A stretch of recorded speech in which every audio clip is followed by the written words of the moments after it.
The film follows Karl Cook, a young hacker navigating the turbulent landscape of 1980s West Germany, delving into conspiracy theories, cyber espionage, and paranoia. Based on true events, the narrative explores Karl's obsession with secret societies, his struggles with substance abuse, and his alarming connection with the KGB. Initially, Karl is portrayed as a rebellious teen, often clashing with his father, a conservative newspaper editor. His father's rigid beliefs drive Karl towards counterculture movements, particularly anti-nuclear protests, where he positions himself as a radical, opposing government corruption and societal falsehoods. The sudden death of his father from a brain tumor leaves Karl with 50,000 Deutsche Marks, which he squanders on a libertine lifestyle filled with partying, hacking, and an exploration of fringe ideologies instead of saving it. Karl becomes engrossed in Illuminatus, a trilogy that delves into secret societies and global conspiracies. This obsession leads him to believe in the significance of the number 23, asserting that it appears in crucial historical events and personal experiences, exacerbating his paranoia and fueling a delusional worldview where he perceives hidden threads connecting various occurrences. As his proficiency in hacking deepens, Karl joins the Chaos Computer Club, a collective of skilled hackers.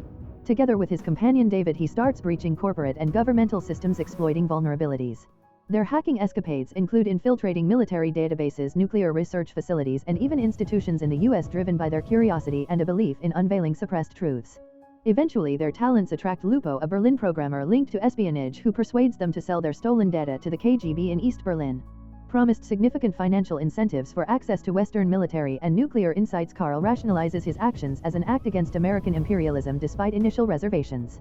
However, Karl's mental health begins to decline amid relentless paranoia and heavy drug use. He becomes convinced of the reality of the Illuminati, believing his actions are under constant surveillance, with the number 23 symbolizing an unavoidable fate. Despite the risks involved, he and David continue their transactions with their Soviet contact Sergei, earning substantial sums of money in exchange for sensitive information.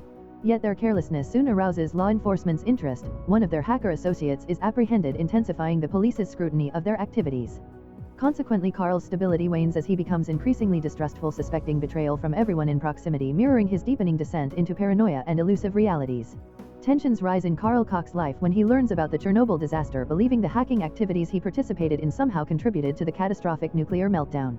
This belief triggers a severe mental breakdown, leading Karl to hear voices and feel as though unseen forces are manipulating his actions.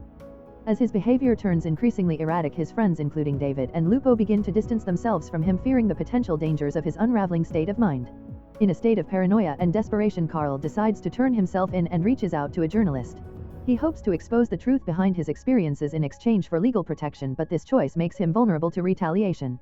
His former associates quickly inform him that informing on them would have dire consequences, further deepening his sense of paranoia and isolation. On May 23, 1989, a day marked by political significance due to the re-election of Richard von Weizsäcker as president of West Germany, Karl mysteriously disappears. A week later, his charred body is discovered in a forest. While the authorities label his death a suicide, rampant speculation ensues about the possibility of murder, with motives tied to the potential revelation of sensitive secrets. The film's epilogue reveals the aftermath of Karl's turbulent life. David testifies against Lupo and Pepe in court, but their sentences are suspended, leading to a conclusion of the KGB espionage case without any substantial convictions. At just 23 years old, Karl emerges as a tragic character, someone consumed by conspiracies, caught in the web of cyber espionage, and spiraling into self-destruction. The narrative begins by highlighting the political backdrop of May 23, 1989, the 40th anniversary of West Germany's constitution, juxtaposed with Karl's obsession with the novel Illuminatus, and the number 23, which he believes is significant as many great anarchists supposedly die on this date. Karl's tumultuous relationship with his father, a conservative newspaper editor, unfolds as well. Struggling against his father's authoritarian beliefs, Karl embraces an anti-establishment mindset and engages in protesting against nuclear power. Conflict escalates when Karl publishes an underground newspaper that critiques the mainstream media's right-wing bias, incensing his father. Their final confrontation leads to a severing of ties, followed closely by the father's tragic diagnosis of a brain tumor and subsequent death.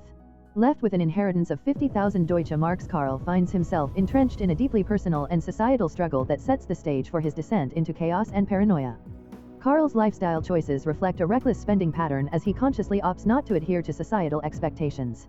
He inhabits a communal apartment that attracts other free spirits, fostering an environment rich in parties, debates, and philosophical discussions centered on themes like conspiracies, politics, and technology. His growing obsession with the book Illuminatus leads him into a reality-bending quest, igniting his belief that secret societies orchestrate crucial world events, with the number 23 appearing recurrently in historical events related to assassinations and political conspiracies. This paranoia pushes Karl to connect with fellow seekers, ultimately guiding him into the burgeoning realm of computer hacking. Armed with a Commodore computer, he explores online bulletin boards where hackers engage in discussions about cryptography, government oversight, and security weaknesses. Through these interactions, he learns of the Chaos Computer Club, a pivotal hacker group in Germany. An encounter at a CCC meeting in Hamburg introduces him to David, a driven hacker who shares his thirst for knowledge regarding information accessibility. Together, Carl and David embark on a journey of hacking corporate and government networks, capitalizing on vulnerabilities. They perceive their achievements as part of a grander scheme, labeling themselves as modern-day revolutionaries intent on revealing elite secrets. Carl adopts the moniker Hagbard Celine, a nod to Illuminatus, embodying a fight against oppressors via cyber strategies. Their ambition intensifies as they hack into the Frankfurt airport's arrival board, Luxembourg's power grid, and an illegal mail server at a Geneva research facility, leading them to attempt even riskier intrusions. Carl grows increasingly convinced that their hacking aligns with a universal pattern connected to the number 23, adding layers of significance to their exploits. As their activities attract notice, they encounter Lupo, an enigmatic programmer tied to espionage. Lupo introduces them to Pepe, a middleman who brokers between hackers and intelligence entities. Pepe proposes that they sell their acquired data to the KGB, framing it as a venture that would destabilize perceived American hegemony. Although hesitant, Carl rationalizes this direction as a moral rebellion against U.S. imperialism. Their initial meet to exchange stolen data occurs in East Berlin, where Carl interacts with Sergei, a Soviet operative who reassures them that their contributions could foster global peace, offering lucrative payments for further intelligence. As Carl and David delve deeper into hacking, their attention shifts toward military and nuclear establishments targeting sensitive U.S. and NATO databases. Amidst this, Carl's paranoia heightens, exacerbated by a cocaine addiction, leading him to suspect betrayal from those closest to him. Figure consumed by guilt and paranoia. His initial discovery of the classified nuclear power plant document ignites his tragic journey, leading him to believe that he inadvertently played a role in the calamity of the Chernobyl disaster. The overwhelming realization of his perceived culpability plunges him into a mental crisis, causing a spiral into irrationality and substance abuse. As Carl's psychological state deteriorates, he begins to hear voices and see patterns in everyday occurrences, convinced that the Illuminati are after him. This delusion strains his relationships with friends David and Lupo, who grow increasingly concerned and attempt to distance themselves for their safety. Carl feels increasingly alienated, driving him deeper into a world of paranoia where he fears arrest and the implications of his past activities. In an act of desperation, Carl reaches out to a journalist to expose the secrets he has uncovered, hoping this will secure his safety. This decision, however, alienates him further from former associates who warn him that cooperating with the media may lead to his demise. The paranoia escalates as Carl becomes convinced that his thoughts are being manipulated by hidden forces, exacerbating his fears and mental unraveling. During this critical period, Carl faces a confrontation with David and Lupo, who threaten him not to divulge any information to authorities. Yet Carl remains resolute, believing it is crucial to unveil the conspiracies he believes are at play.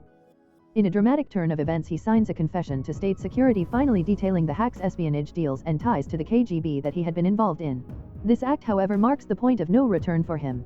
Shortly thereafter, Carl vanishes and his charred remains are discovered in a secluded forest, leading to an official ruling of suicide. Nevertheless, there are suspicions that he was murdered to silence him and prevent further disclosures. The coincidental timing of his death on May 23 adds to the mystique, particularly as he had become fixated on the significance of the number 23, leaving the circumstances of his demise teeming with speculation and conspiracy theories. In the months that follow, a high-profile KGB espionage trial ensues. David, having testified against his former friends, gains immunity, while Lupo and Pepe face penalties but manage to evade significant prison time through suspended sentences. In hacker lore, Carl transforms into a tragic hero, his story serving as a cautionary tale about the dire consequences of guilt, betrayal, and the shadows of the espionage world. If you enjoy watching this video, then subscribe to Angel Recaps for the latest movies explanation.